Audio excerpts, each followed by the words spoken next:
Welcome to Think Big with Dan and Qasim. Join hosts Dan Melnick and Qasim Masood as they explore big ideas, limitless possibilities, and engage with visionaries, entrepreneurs, and thought leaders who dare to dream big, get inspired, motivated, and find practical tips for personal growth.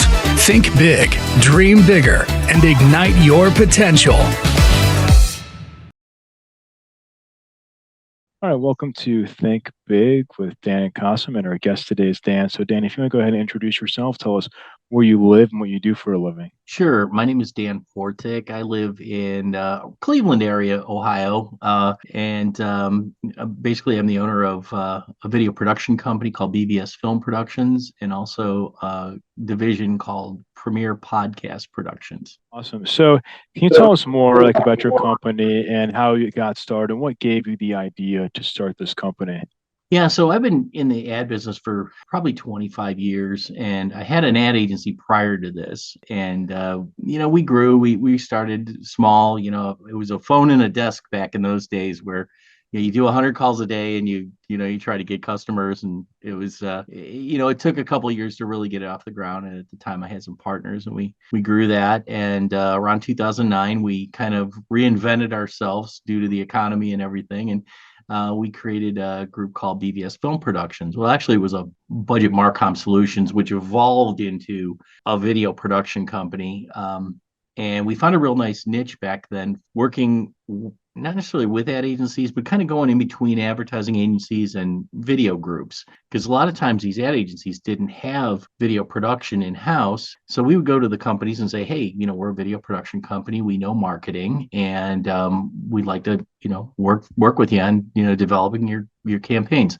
And back then, video was kind of in its infancy. There wasn't a lot of people doing it in marketing. So, it kind of grew from there. We started seeing, some really weird, oddly enough, our small boutique company, we started seeing some billion-dollar companies coming to us saying, hey, I can't get my videos done in-house. Can you guys do this for us? I said, and their big thing was turnkey. They didn't care what it cost.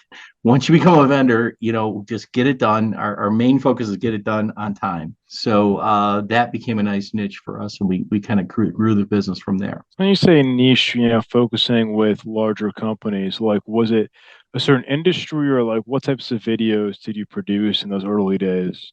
Oh gosh, back then it was film.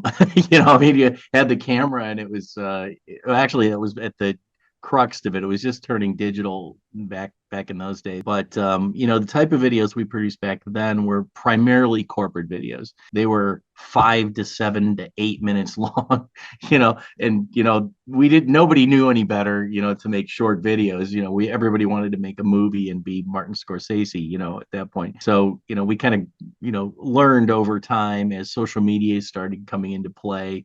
You really got to breathe these things shorter, get them into 2 minutes or less. And then just fast couple of years, it's like 15 seconds, just grab people, so that's kind of the growth of it, I guess, progression. Well, so in terms of videos, were they advertisements, or were they more of informative videos, especially, 2009, as you mentioned, it was a different time. Social media was not what it is today. So Right. what did that look like in terms of when they were coming to you for video content? Can you get a little bit more specific of where it was going to, videos for their customers, or what types of videos were they look? I'd say 95% of them were just corporate videos, you'd have music playing in the background. We had a guy, there was one that we were doing, it was for a recycling company, and he had this big camera we'd put on our shoulder, and he'd be hanging over the edge of this big thing that's grinding up, bottles or something, for recycling. And, so things like that were going on. Every so often we would interview someone, but it was back then it was voiceover, music, and B-roll. That was probably almost 90% of the videos we were doing. And they, like I said, they last between 5 and 7 minutes, and they try to get everything in one video for the most part. So in terms of execution, what does that look like for you? I mean, I'm assuming I'm not sure if early on, if you were the one recording the videos, how did you find people to record the videos and keep them to be high quality and out as quickly as possible? At this point, or back then, you think? I can, back then, even now. Okay. One more time on that question. Sorry. So like, were you the one recording the videos early on, or did you have people? And like, if so, and even now, how do you find the right videographers to make sure the videos are high quality? I'm sure not anybody off the street can come in and record videos for your company. Yeah, right. So back then there were no iPhones. There was no, it was big, luggy, gigantic things you put on your shoulder. And back then we had like one or two go-to guys that we worked with. They were, very professional. I know we could trust them. It was more about attitude and knowing what looks good. I also had a photographer on staff back then. He didn't have any formal education, but at the time I had a partner, and my partner was like, you got to look at this guy. It was good stuff. It was really good stuff. He's got an eye for it. So we brought him on board, and he really helped us out a lot in the early days when we were doing photography and then getting into video. Moving forward now, it's really strange. This year, we've been doing probably 50% of our work has been brokering shoots for people in other states and other countries and all over the place. And, some of our really big customers are like, you're a preferred vendor. So we'd rather just run it through you, you broker it, and then you guys do the editing. So I'm finding that to be very effective for our company. And, it's just kind of like a way you evolve. And that's just come by over the past 2 years. So I'm seeing that. We have a small staff of video editors and also another group that we work with in our building that also is our shooters. But for the most part, even if I'm 200 miles away, 100 miles away from us, I'll broker it to someone else. And there's a lot of guys out there. The way to know what a good videographer is two things. One is you look at their work. That's primarily it. If you look at it and go, wow, that doesn't look quite right, probably isn't. If it looks really nice and it's smooth and it looks professional, that's a big factor. Number two is go look at their Google reviews. You'll know pretty quick if they have about 50 or 100 Google reviews. Most of those guys don't have time to cheat or want to cheat and put robots in there. So that helps a lot looking at those. And lastly, I guess personality. They must get along with their customer. There cannot be any egos whatsoever. So before we do any shoots with anyone, we make sure we sit down with them and we give them a quick once over Zoom meeting, like something we're doing now. And if any spider senses go up, plenty of guys out there. So that's probably the three big things we look at when we bring on shooters to use them. So when you're outsourcing these shooters for your clients, do you have like non-competes, or like what does that look like? 'Cause I'm sure maybe you're concerned about maybe them going outside of you and go working with a client directly. So what does that look like to prevent these types of situations from happening? Well, I've been on both sides of that fence, and I have been in a situation where we've had 4 post massacres where customers are working directly. They're going to do it, and you don't want to work with those kind of people. It's going to happen out there, and sometimes you have to find out the hard way. Again, I go back to the Google reviews. If there's any bad ones out there, it usually pops up pretty quick. Or you can go to Glassdoor or any one of those online things, and bad news travels very quickly. But for the most part, I'm finding out most of the guys they just want to work, and they understand how important it is to build a relationship, because we may have another shoot next month for them. So the other thing is try not to get somebody that's brand new. Get someone that's 5 or 10 years into the business. They've been around the block, and the ones that didn't make that 5 or 10 years, there's a reason for that. No, yeah, that makes sense. So in terms of, outsourcing, you mentioned 100, 200 miles. Like, I mean, are you covering all of the US or all around the world? Like, what is the limit for you when people are looking to, or I guess looking for your guidance? So that's, yeah, if that makes sense. Sure. Yeah. I would say the continental US is probably our limitation now. Although we did have one that wanted us to go to Paris and do this. It's like wasn't in the budget, and for us you start getting into other languages and you can't really, it's hard to deal with that. So US primarily. But I'm saying, is it like a certain? I mean, you're in Cleveland, right? So is it like a lot of people in the Midwest or a certain region of the country, like Chicago, or Are you doing like a lot like in New York, Texas, California? Like where are most of the people finding you? Like where are they located? Yeah, so most of them come from two or three bigger clients that we have that have plants in those cities or hubs in those cities. So the main ones are usually like Chicago, New York. We do quite a bit of California for some reason. And so they have like these hubs, and we would just use through them, we would hire people in that general area. It's usually bigger cities, I would say. What would you say is the biggest challenge that you're facing in the business today? It's a good question. Part of it is organization and keeping everything, all in place and finding good people that can help you keep it all organized.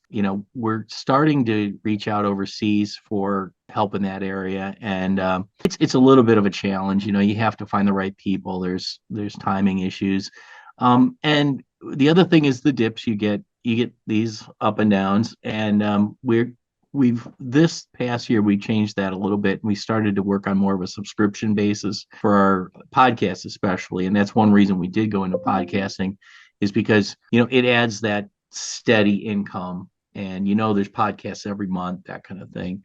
So those are probably two big things: the fluctuation in cash flow, and then also keeping it all organized when you're dealing with podcasters, for example. So in terms of like, obviously you've gotten into this podcast space, kind of recently, but like what is it like the bigger vision for the company? I mean, where do you see it going? Is there like a certain revenue goal that you're targeting, or like where do you really want to take this company? Yeah, so on our end, I'm looking at probably an exit strategy in the next 5 to 8 years. For me, I do have a son that works in our company, and he's debating, and who knows what kids, he's 30, what people want to do, and we have to look at that, and we may do that, or we may look at selling or partnering with someone else at some point. Size of the company, I think we'd want to at least triple in size over the next 3 years, and we want to do that through the podcast world and with a steady income. I think that's really the key. Somewhere in the 50 to 75 accounts for podcasts would be a nice number that I think would help us reach that goal at this So point. 50 to 75 accounts, like how much on average is each podcaster paying you? Or like what kind of revenue numbers are you looking to reach? Yeah, so for that, we want to get into the 1 to 3 million, I say, for annual revenue. Podcasting ranges anywhere from $500 a month to 5,000 a month, depending on what. We also want to branch that out. We're researching and doing. Going to be rolling out a new campaign that's going to be called Industry Leader Program, and so it's for all the podcasters that want to start really getting to the next level with their marketing end of it. So we partner with marketers to make that happen through different programs. So that's some of the things we're looking at. What is the strategy that you're using? I mean, obviously you mentioned before the call that you wrote a book and that's gotten you some recognition, but like, what do you use in terms of growing this business? Is it like a lot of email marketing? Do you run, lots of ads? Like, how do people find out about you in 2023? Well, we've done a lot through LinkedIn. LinkedIn's been a big player for us. A lot of direct contact. We have some groups in the Philippines that reach out for us in certain areas for that. Some of the new things we're going to be working with this year. I partnered with some social media ad group that we're working with, which also is going to double as a group that we can use for our customers to start doing some paid ads. I think that's going to be a factor moving forward. I also brought on a business coach that, it's nice to talk to somebody that's from the outside in looking at your company. I would strongly suggest that, for any business that wants to grow. You can work in your business, but you've heard that expression, you got to work on your business more than that. Really hard to do, but you have to do it. That makes sense. So obviously now in 2023, there's a big movement to use artificial intelligence when it comes to business. So what does that look like for you? Are you using it? And if not, like what are some of the use cases that you're seeing in the industry for AI? Yeah. So we use it every day. Primarily, we do it with ChatGPT and some of the other ones for gathering information, like for show notes, things of this nature. They fantastic packages out there that can do that. I still job it out, but I know they're using AI to do it, and the cost goes way down, which is very nice. And we can pass that along to our clients in many cases. We also use it for SEO on the show notes and some of the articles we put out. Sometimes it can get a little over the top, and you really got to watch it close at times. It's more, from what we're finding out, it's more about, what you tell it to do and then what it thinks you told it to do. There's a really fine line there. I'll give you an example. I asked ChatGPT to make a profile on my name in my city, and I told him it's my company. This is my company. So it came back saying I was best friends with Martin Scorsese, and I wrote the Titanic. I directed the Titanic. It just came up with things because it couldn't find certain things about me. It just put it in there, completely wrong. So I would say when you use AI, you got to really watch it, and you have to direct it on exactly what you want it to do. No, 100%. We're in the AI space, and I think prompting is something that we always talk about. It's very important that you prompt it and train the machine learning and AI correctly. So, on that note, have you looked into, for example, having high-level AI chatbots that can communicate with your potential clients, your current clients, even on social media? Have you looked at some of these channels to kind of streamline communication across the board? Yeah, we're just starting to do that now. We have one group that we're kind of partnering with for the social media paid ads, and they have a chatbot named Natalie that they use, and they did research and they found out that Natalie was a name that is most comfortable with anybody that talks to a robot. So I thought that was pretty interesting. So we're experimenting with it, I think, at this point. No, for sure. I think AI is something that, to your point earlier, it's something that can really help your business and help you save money and time, but it needs to be used in the right manner. So, what would you say is the one biggest piece of advice that you wish you knew before you started this business? I think if I go back to the beginning, one would be watch the debt that you decide to go into, and make sure it's good debt and not bad debt. Bad debt is buying a desk that you don't need and putting it on a whatever or anything like that. Make sure your debt makes you money and it becomes an asset for you. That's probably the main thing I would have liked to have known when I first started in the business. So, if somebody watching this wanted to reach out to you, do you mind sharing your website and social media handles? Best way to get in contact with you? Yeah, the best way to reach me would be info at danportik.com, danportik.com. My company is BVS Film Productions. And then and that's bvsfilmproductions.com. And then the podcast is premierpodcastpros.com.